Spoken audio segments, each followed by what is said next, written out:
Olá, galera do oitavo ano, esse conteúdo é para vocês. E eu gostaria que o pessoal que está se preparando para o Enem ficasse atento, porque nós vimos muitas trollagens com alunos do Enem que não sabiam quanto valia o π. O π é muito conhecido, é um número irracional, ou seja, ele não tem razão, tá? A gente já viu o conjunto dos números racionais, que é representado pela letra Q, e hoje nós vamos ver o conjunto dos números irracionais, que é representado pelo símbolo Q', irracionais. Então, para a gente descobrir o valor do π, nós vamos precisar de um objeto com forma circular. Nós vamos usar uma caneca simples, uma canequinha. Vamos usar barbante. Vamos utilizar uma trena ou uma régua que você tiver aí na sua casa. Vamos usar tesoura e vamos utilizar uma caneta para poder efetuar os cálculos. Bom, para início de conversa, é bom que a gente deixe claro o que é círculo, circunferência e esfera. Eu costumo perguntar nas nossas aulas para os nossos alunos o que é um círculo ou uma circunferência. E aí os nossos alunos, tia, círculo é uma bola. E circunferência? Uma bola. Esfera? Uma bola. Opa, mas tudo é uma bola? Não, não, vocês estão enganados. Se a gente observar aqui na nossa caneca, nós temos aqui a nossa circunferência.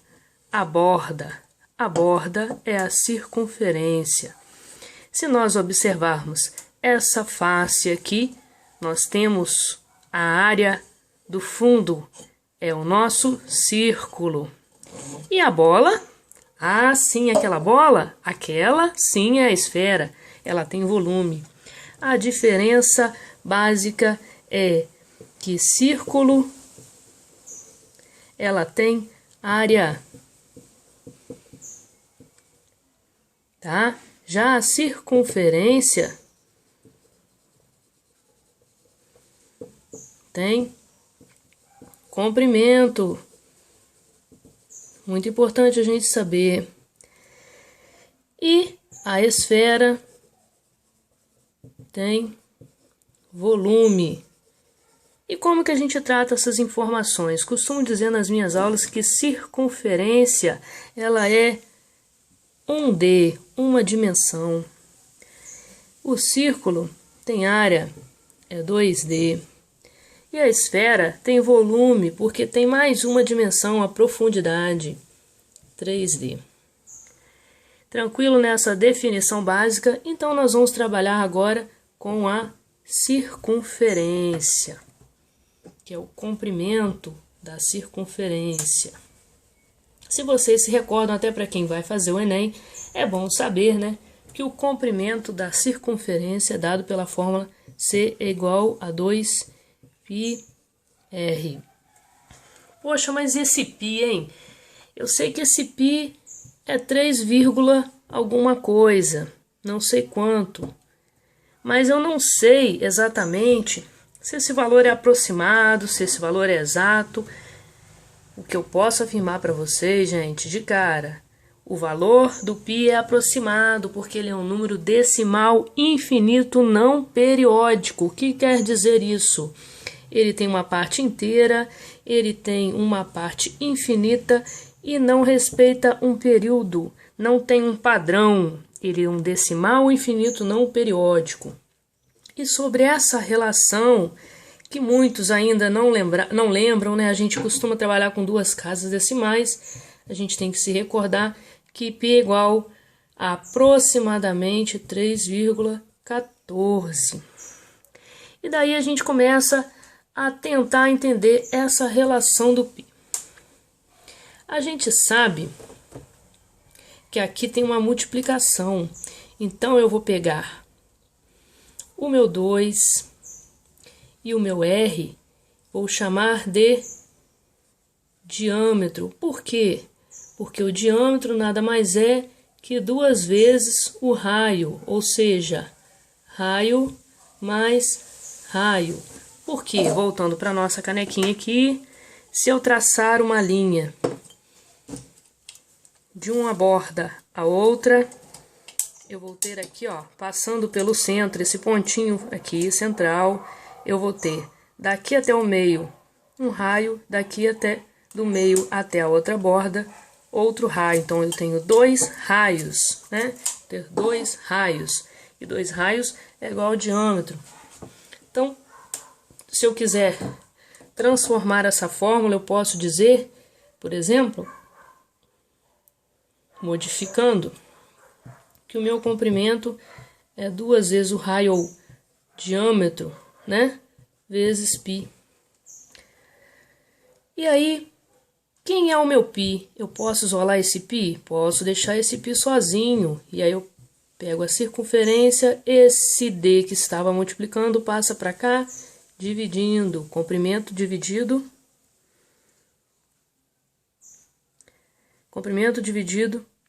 pelo diâmetro. Então, π é o meu comprimento dividido pelo diâmetro. Então, vamos lá. E como que eu consigo encontrar esse valor do π? Qualquer que seja o objeto circular que a gente estiver utilizando, a gente vai fazer este processo. Observe só o detalhe. Então, galerinha, vamos ao que interessa. Vamos então descobrir o valor desse π.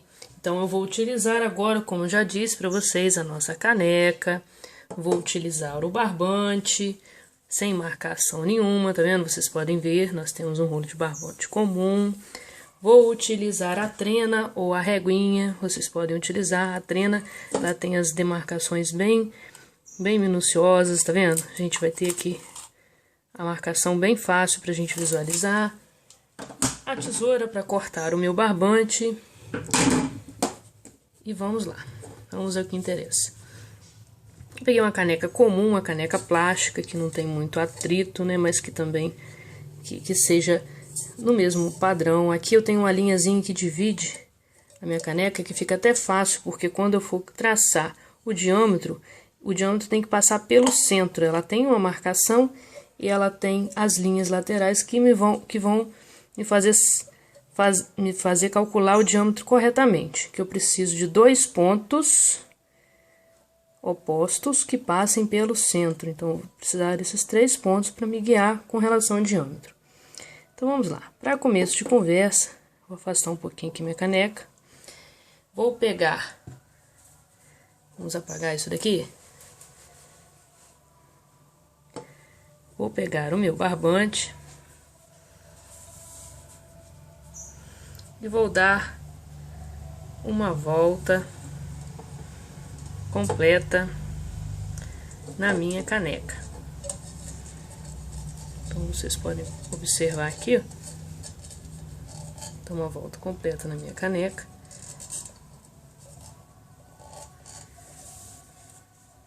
Vou pegar aqui o pincel, vou marcar.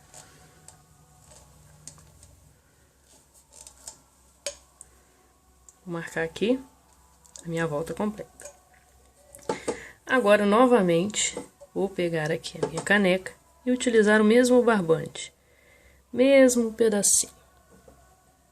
Vou vir aqui e vou marcar. Peraí.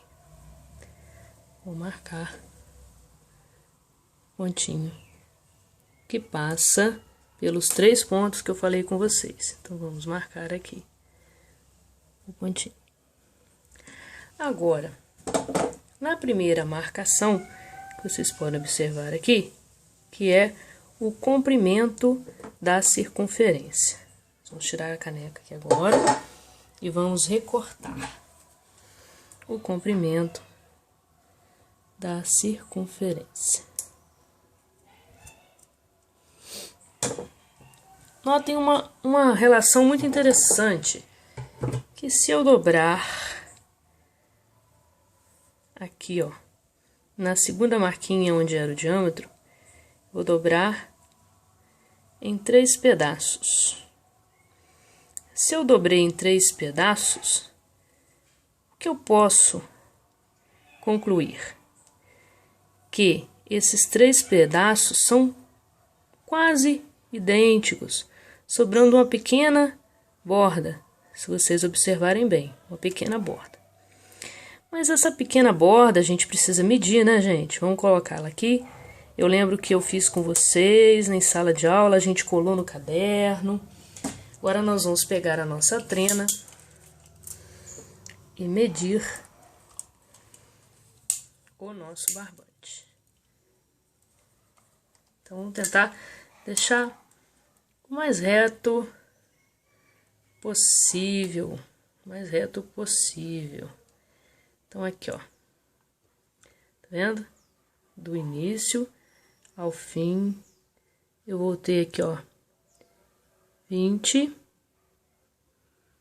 21, 22, 22, né? 22 e 22,1,2, 22,3, digamos então que o nosso comprimento é de 22,3 centímetros. Agora, esse mesmo barbante que a gente utilizou, né? A gente vai pegar a outra marcação. A outra marcação está aqui, ó. Pra gente conferir. Eu vou ter aqui, ó, 7,1, tá? Que é o meu diâmetro, 7,1 centímetros. E aí, nós vamos conseguir ou não chegar ao valor do pi? Pelo menos aproximado, né, galerinha? Ó, lembrando que o nosso barbantinho aqui, ó, ele obedeceu toda a... Ele chegou ao final, aqui, ó, a junção, e a segunda marcação é do diâmetro, tá? Se vocês observarem, com a nossa trena aqui, ó, a marcação do diâmetro que deu 7,1 aproximadamente. Aqui a gente tem uma precisão muito melhor do que com a régua. E agora? Agora nós vamos observar se há realmente essa relação. Então, se o π é igual ou aproximadamente igual ao comprimento dividido pelo diâmetro. Como que eu faço essa operação de divisão com números decimais? Vou reservar estes valores para a gente voltar neles depois, ó. 22,3 e 7,1. Vamos fazer então a divisão. 22,3 dividido por 7,1. E tia, não lembro como faz divisão com números decimais. Isso é complicado, isso toma tempo nada, isso é muito fácil. Vamos tirar as vírgulas e fingir que elas não existem. Depois a gente observa elas, né? Então aqui para começo de conversa eu vou ter 3 vezes 71, 3 vezes 1, 3 vezes 7, 21. Ah, mas eu não sei fazer esse processo, eu faço direto. Mais uma dica aí para o pessoal que está se preparando para o Enem. É muito importante que a gente conheça esse método de divisão, de colocar o que está sendo subtraído aqui, porque quando a gente for fazer divisão de polinômios, a gente vai precisar utilizar esse método. Então vamos utilizá-lo agora. E para quem faz direto, é só você já fazer a subtração, 223 para 200, menos 213, né? 213 para 223, eu tenho o 10. E aí, o 10 não dá para dividir. Ih, caramba, não dá, então eu vou ter que colocar a vírgula. Como aqui eu tinha uma casa decimal depois da vírgula e aqui também só uma, então não vai fazer diferença. Eu vou botar essa vírgula aqui agora. Se eu ponho uma vírgula, eu tenho que botar um 0, 1, 1 vezes 71, 71, para chegar a 100, 29, tá certo? Aí a gente acrescenta um zero. Mas aí, agora que eu acrescentei um zero, eu tenho que acrescentar um zero aqui, professora? Não, só se eu acrescentar 2 zeros, não é o caso. Aqui eu já estou na casa dos decimais, eu posso acrescentar um zero sem fazer alterações depois da vírgula. Então vamos continuar. Aqui, que número que eu multiplico por 71, que dá aproximadamente 290? Eu sei que 4 vezes 7 é 28, talvez é o que mais se aproxima. 4 vezes 1, 4, 4 vezes 7, 28. 6, 0. Ficou bem próximo, né? Mas eu poderia colocar o 0 aqui, e assim por diante, né? Porque eu ia precisar de 2 zeros, então eu teria que botar um 0 aqui e continuar, e esse número não tem fim. Então, para a gente concluir que eu reservei os valores, né? Então a gente pode concluir que π com a relação de comprimento da circunferência dividido pelo diâmetro é igual, né, aproximadamente 2,23 dividido por 7, perdão, a vírgula estava aqui, 22,3 dividido por 7,1 com uma casa decimal. Então nós teremos aqui, que π é aproximadamente 3,14. Então, muito interessante, esse é um número irracional, talvez seja o irracional mais conhecido, que você vai precisar levar este conhecimento para a divisão de polinômios, este conhecimento lá no 8º ano, que a gente trabalha com números irracionais, e o do comprimento da circunferência. Espero que vocês tenham gostado da aula. Essa minha canequinha não tem propaganda nenhuma, mas tem uma mensagem muito bonita. Se a felicidade está nas pequenas coisas, te desejo uma vida cheia de coisinhas. Então, pessoal, divirtam-se. Espero que tenham gostado da aula e que tenha feito um pouquinho de sentido este número que é tão irracional, né? Que a própria razão desconhece esse número. Então, um abraço. Tia Nália deseja que vocês tenham sucesso e que continuem assistindo às nossas aulas. Beijão!